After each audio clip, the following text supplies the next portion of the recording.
بسم اللہ الرحمن الرحیم۔ السلام علیکم۔ حق گوئی میں خوش آمدید۔ خاندان بنو امیہ کے چھٹے خلیفہ ولید اول تھے اور موسیٰ بن نصیر شمالی افریقہ کے حاکم اور سپہ سالار تھے۔ یہ زمانہ شمالی افریقہ میں بڑے اطمینان اور خوشحالی کا تھا، لیکن اس کے ہمسایہ ملک اسپین میں عیسائی بادشاہوں کے ظلم سے رعایا بہت تنگ اور پریشان تھی۔ ان لوگوں نے خلیفہ سے درخواست کی کہ وہ اسپین پر حملہ کر کے وہاں کے لوگوں کو بادشاہ کے ظلم سے نجات دلائے۔ چنانچہ موسیٰ بن نصیر نے ولید اول سے اجازت لے کر اپنے ایک سپہ سالار طارق بن زیاد کی سرکردگی میں سپاہیوں کی فوج کو اسپین کی طرف روانہ کیا۔ یہ 711 عیسوی ہے۔ طارق بن زیاد جو ایک بربر مسلمان کمانڈر تھا جس نے 8ویں صدی میں اسپین کی اسلامی فتح میں اہم کردار ادا کیا، اموی خلافت کے تحت خدمات انجام دے رہے تھے۔ تقریباً 7,000 سپاہیوں کی ایک فوج کی قیادت بھی طارق بن زیاد کے حصے میں آئی۔ ان میں زیادہ تر لوگ بھی بربر ہی تھے۔ شمالی افریقہ سے ابنائے جبرالٹر کے پار جزیرہ نما اسپین میں داخل ہوئے۔ ملک چین کے جنوب میں ایک جگہ ہے جسے جبرالٹر کہتے ہیں۔ اس کا عربی نام جبل طارق ہے۔ جی بالکل، یہ نام مشہور سپہ سالار طارق بن زیاد کے نام پر ہے۔ طارق بن زیاد نے اپنی ہمت اور جوان مردی کے باعث اپنے سپاہیوں کے دلوں میں گھر کیا۔ وہ جو حکم دیتا وہ فوراً اس کی تعمیل کرتے۔ یہی وجہ ہے کہ طارق بن زیاد افریقہ سے چلا اور جلد ہی اسپین پر قابض ہو گیا۔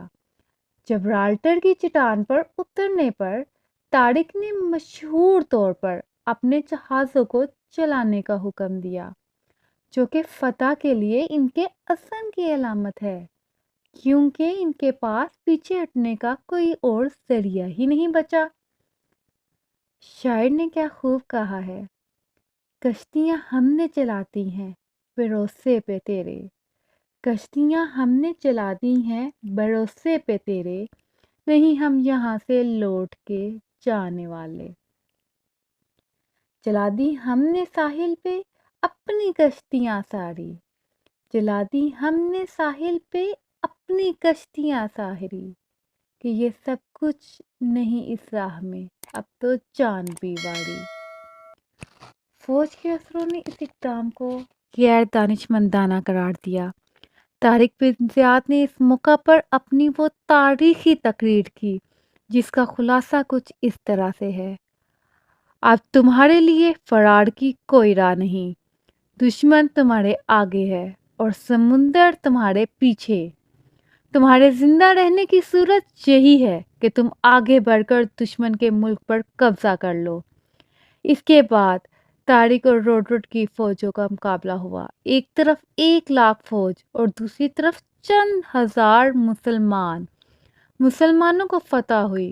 روڈرک مارا گیا اور 12,000 فوج نے 1,00,000 فوج کو شکست دے دی۔ اس کے بعد رفتہ رفتہ پورے اسپین پر قبضہ کر لیا گیا۔ طارق کی یہ فتح اسلام کی بڑی فتح تھی۔ موت سے جو ڈر جاؤ زندگی نہیں ملتی، موت سے جو ڈر جاؤ زندگی نہیں ملتی، جنگ جیتنا چاہو کشتیاں چلا دینا۔ جنگ کے بعد طارق کی افواج نے اسپین کے اہم شہروں پر قبضہ کرنا شروع کر دیا۔ انہوں نے ٹولیڈو، کورتوا اور دیگر بڑے شہروں کو فتح کیا۔ آہستہ آہستہ اس خطے پر مسلمانوں کا کنٹرول بڑھایا۔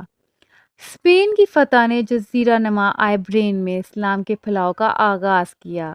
اگلی چند صدیوں میں اسلامی حکمرانی میں توسیع ہوئی، جس سے ایک امیر اور متنوع مسلم ثقافت پیدا ہوئی۔ طارق بن زیاد کی کامیاب فتح نے اسپین میں مسلم حکمرانی کی بنیاد ڈالی، جو کہ صدیوں تک قائم رہی۔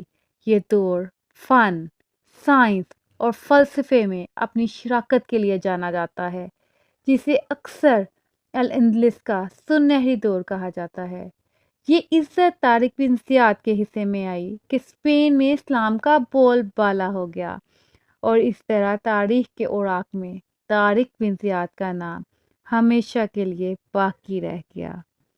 جیسے کہ اقبال نے فرمایا ہے نا، تشت تو تشت ہیں دریا بھی نہ چھوڑے ہم نے، تشت تو تشت ہیں دریا بھی نہ چھوڑے ہم نے، بحر ظلمات میں دوڑا دیے گوڑے ہم نے۔ اگر آج کی کوئی آپ کو پسند آئی ہے تو پلیز میرے چینل کو لائک کیجئے، سبسکرائب کیجئے اور پلیز کمنٹ میں ضرور بتائیے گا کہ اب آپ کس کی کہانی سننا چاہیں گے۔ آپ کا بہت بہت شکریہ۔